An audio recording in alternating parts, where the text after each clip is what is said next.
আসসালামু আলাইকুম প্ৰিয় দৰ্শক, আশা কৰোঁ আপোনালোক সকলো আল্লাহৰ ৰহমতত কুশলে আছে।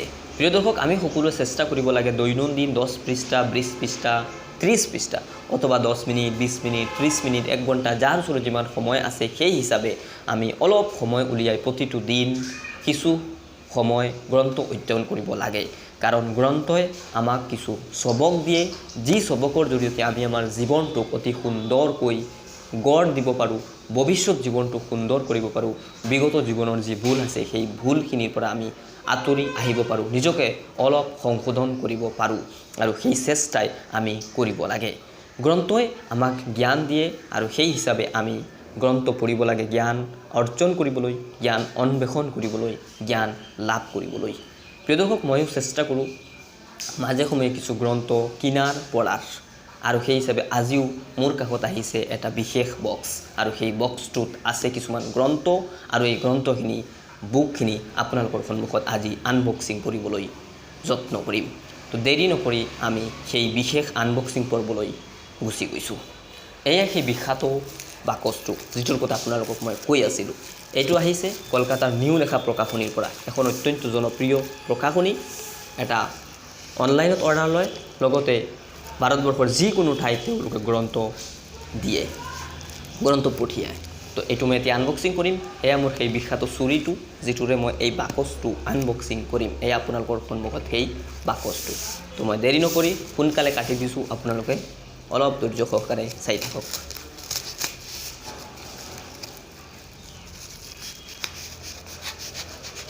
বহুত হাৰ্ড বাকচ, বাছ আমি কাটি লৈছোঁ সেই বাকচটো। এয়া এখনকৈ গ্ৰন্থ আপোনালোকক দেখুৱাবলৈ যত্ন কৰিম। এয়া আমাৰ কাটা হৈ গৈছে, এয়া উঠুৱাই দিছোঁ বাকচটো, আপোনালোকে দেখক বাকচটো। বাছ বাকচটো ছাইডত থৈ দিছোঁ, আমাৰ এই বিখ্যাত চুৰিটো এটা ছাইড কৰি থৈ দিছোঁ। এতিয়া একোখনকৈ গ্ৰন্থ আপোনালোকক দেখুৱাবলৈ চেষ্টা কৰোঁ। নামখিনি সৰ্বপ্ৰথম দেখুৱাই লওঁ। এয়া দেখি লওক, সৰ্বপ্ৰথম কেইখন গ্ৰন্থ আছে? 1 2 3 4 5 6 7 8খন গ্ৰন্থ আহিছে।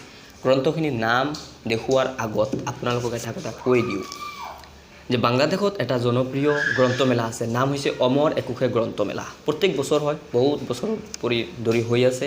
এইবাৰ হৈছে অমৰ একুশে গ্ৰন্থমেলা 2022। সাধাৰণ যি লিটাৰেচাৰ আছে, সাধাৰণ যি সাহিত্য আছে, সেই সাহিত্য গ্ৰন্থসমূহ এই বিশেষ গ্ৰন্থমেলাত প্ৰকাশ পায় বাবে এই গ্ৰন্থমেলাটো বিশেষভাৱে জনপ্ৰিয়। কিন্তু বিগত বহু বছৰ ধৰি, সম্ভৱতঃ 4-5 বছৰ ধৰি ইছলামিক গ্ৰন্থবিলাকৰ এটা বিশেষ পয়োভৰ এই গ্ৰন্থমেলাত দেখা গৈছে, আৰু শুনা গৈছে যে সেই সাধাৰণ যি লিটাৰেচাৰ আছে তাতকৈ বেছি ইছলামিক গ্ৰন্থৰ বিক্ৰী বেছি হৈ যায়, আৰু সেইবাবে বহু ধৰণৰ বিতৰ্কও হয় সেই গ্ৰন্থমেলাত, কাৰণ ইছলামিক গ্ৰন্থমেলাৰ বিক্ৰী বেছি হৈ যায়। তো এইবাৰ শুনা গৈছে কিছু বিক্ৰীও বন্ধ কৰিবলৈ তেওঁলোকে চেষ্টা কৰিছিল। তো সেই হিচাপে অমৰ একুশে গ্ৰন্থমেলা শেষ হৈ গৈছে। তাৰ মাজতে আমি অৰ্ডাৰ কৰিছিলোঁ, নিউ লেখা প্ৰকাশনীৰ মাধ্যমত অসম আহি পাইছে, মোৰ ঘৰত আহি পাইছে। সেইবাবে নিউ লেখা প্ৰকাশনীক সৰ্বপ্ৰথম ধন্যবাদ জনাইছোঁ। এতিয়া দেৰি নকৰি কিতাপখিনি এটা এটাকৈ আপোনালোকক দেখাবলৈ যত্ন কৰোঁ।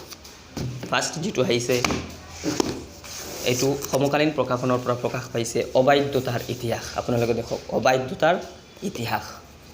ডক্টৰ শামছুল আৰেফিন এজন বিখ্যাত ৰাইটাৰ, বহু বিষয়ত গ্ৰন্থ লিখিছে।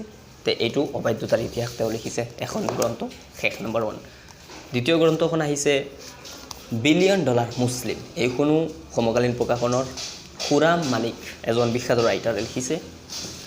তৃতীয় গ্ৰন্থ যিখন আহিছে একদম সৰু গ্ৰন্থ, ইউ মাষ্ট ডু বিজনেছ, লিখিছে ডক্টৰ তৌফিক চৌধুৰী চাহাবে। তৃতীয়খন গ্ৰন্থ, এইখনো সমকালীন প্ৰকাশনৰ। চতুৰ্থখন গ্ৰন্থ আহিছে ইজ মিউজিক হালাল, লিখিছে ডক্টৰ গৌহৰ মুস্তাক। এইখনো আপোনাৰ লিখিছে সমকালীন প্ৰকাশনৰ পৰা প্ৰকাশ পাইছে। পঞ্চম গ্ৰন্থ পঢ় 3, এইখন লিখিছে আপোনাৰ উমৰ আল জাবিৰ। এইখনো সমকালীন প্ৰকাশনৰ এখন জনপ্ৰিয় গ্ৰন্থ। ইয়াত কৈ দিওঁ যে পঢ় 1, পঢ় 2, পঢ় 3, এতিয়ালৈকে এই ছিৰিজটো 3টা গ্ৰন্থ প্ৰকাশ পাইছে। 1, 2 মই আগতে লৈ আহিছোঁ, এতিয়া পঢ় 3 আহিছে। আৰু এখন গ্ৰন্থ এবাৰ ভিন্ন কিছু হক, আৰিফ আজাদ, সমকালীন প্ৰকাশনৰ গ্ৰন্থ। এই গ্ৰন্থখন সম্পৰ্কে বহুত কথা আছে পিছত বেলেগ এটা ভিডিঅ'ত আপোনালোকক সেইখিনি জনাম মোটামুটি এতিয়া ইমানখিনিয়ে জানক বেলা ফুৰাবৰ আগে এখন গ্ৰন্থ আছে খুবেই জনপ্ৰিয় আৰু সেই জনপ্ৰিয় গ্ৰন্থখনৰ দ্বিতীয় কিস্তি বা সেকেন্ড সিৰিজ এই গ্ৰন্থখন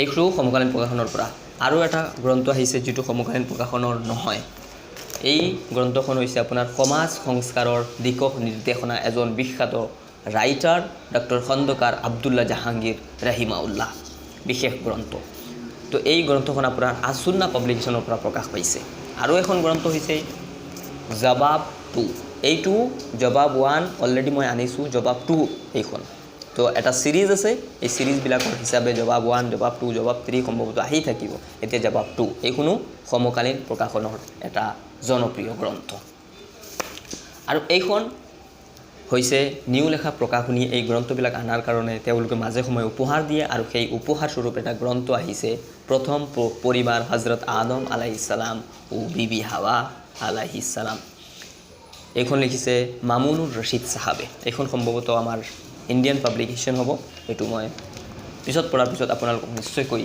প্ৰত্যেকখন গ্ৰন্থখনৰ ৰিভিউ দিম তো এইখিনিতে আপোনালোকক জনাই দিও এই গ্ৰন্থখিনি জাস্ট আমি যে আনবক্সিং কৰিছো সেই হিচাপে কেৱল নামখিনি আপোনালোকক জনাইছো একেলগে প্ৰায় 8-9খন গ্ৰন্থ আহিছে অমৰ 21 গ্ৰন্থ মেলাৰ বিশেষ প্ৰত্যেক বছৰ যি গ্ৰন্থ মেলা হয় সেই হিচাপে একেলগে ইমানখিনি গ্ৰন্থ মই আনিছো সাধাৰণভাৱে 3-4খন আনিবলৈ যত্ন কৰো মাহেকত কিন্তু এইবাৰ একেলগে 8-9খন কৰি আনিছো অমৰ 21 গ্ৰন্থ মেলা স্পেশাল হিচাপে আৰু এটা কথা হৈছে কি সমকালীন প্ৰকাশন মোৰ এখন এটা অন্যতম জনপ্ৰিয় প্ৰকাশনী কিন্তু গাৰ্ডিয়ান পাব্লিকেশ্যনৰ অন্যতম মোৰ জনপ্ৰিয় পাব্লিকেশ্যন কিন্তু সেই প্ৰকাশনীটোৰ এটাও গ্ৰন্থ আনিব পৰা নাই এইবাৰ অমৰ 21 গ্ৰন্থ মেলা হিচাপে যদিও মিজানুৰ ৰহমান আল আজহাৰী সাহাবৰ আহ্বান নামৰ গ্ৰন্থ প্ৰকাশ পাইছে সেইখন 2-1ত অৰ্ডাৰ কৰিম যেতিয়া আহিব আপোনালোকৰ সন্মুখত এনেকৈ আনবক্সিং কৰি নিশ্চয়কৈ দেখুৱাবলৈ যত্ন কৰিম লগতে এই গ্ৰন্থসমূহ যেতিয়া মই পঢ়ি ল'ম এবাৰ তেতিয়া নিশ্চয়কৈ আপোনালোকৰ সন্মুখত